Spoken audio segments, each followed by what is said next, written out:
ಸರಪಳಿಯಲ್ಲಿ ಶಕ್ತಿಯು ಹೇಗೆ ಸಂಚರಿಸುತ್ತದೆ ಅಂತ ಇದೆ ನೋಡಿ.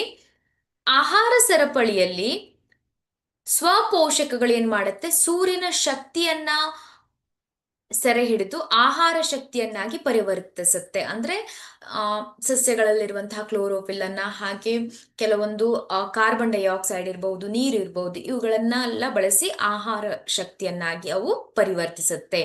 ನಂತರ ಹಸಿರು ಸಸ್ಯಗಳನ್ನ ಪ್ರಾಥಮಿಕ ಭಕ್ಷಕರು ಸೇವಿಸಿದಾಗ ಹೆಚ್ಚಿನ ಪ್ರಮಾಣದ ಶಕ್ತಿಯು ನಷ್ಟವಾಗಿ ಕೇವಲ 10% ಮಾತ್ರ ದ್ವಿತೀಯಕ ಭಕ್ಷಕರಿಗೆ ಹಾಗೂ ಇನ್ನು ಉಳಿದ ಹಂತದ ಭಕ್ಷಕರಿಗೆ ಕ್ರಮವಾಗಿ ತಲುಪುತ್ತದೆ.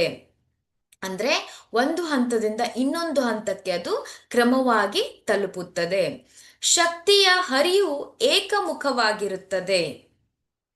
ಅದೇನಾಗತ್ತೆ, ಶಕ್ತಿಯ ಹರಿವು ಸೌರಶಕ್ತಿಯಿಂದ ಸಸ್ಯಗಳಿಗೆ, ಸಸ್ಯಗಳಿಂದ ಸಸ್ಯಹಾರಿಗಳಿಗೆ, ಹಾಗೆ ಮಾಂಸಾಹಾರಿಗಳಿಗೆ ಅದು ಚಲನೆಯಾಗತ್ತೆ. ಸ್ವಪೋಷಕಗಳಿಂದ ಸೆರೆ ಹಿಡಿಯಲಾದ ಶಕ್ತಿಯು ಪುನಃ ಸೌರಶಕ್ತಿಗೆ ಹಿಂದಿರುಗುವುದಿಲ್ಲ. ಪ್ರತಿಯೊಂದು ಪೋಷಣಾ ಸ್ತರದಲ್ಲಿ ಲಭ್ಯವಿರುವ ಶಕ್ತಿಯು ಪ್ರತಿ ಹಂತದಲ್ಲಿ ಶಕ್ತಿಯ ನಷ್ಟದಿಂದಾಗಿ ಕ್ರಮೇಣ ಕಡಿಮೆಯಾಗುತ್ತದೆ.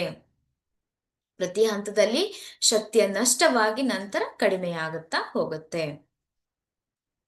ಈ ರೀತಿಯಾಗಿ ನೀವು ಉತ್ತರವನ್ನ ಬರಿಬೇಕಾಗತ್ತೆ. Thank you.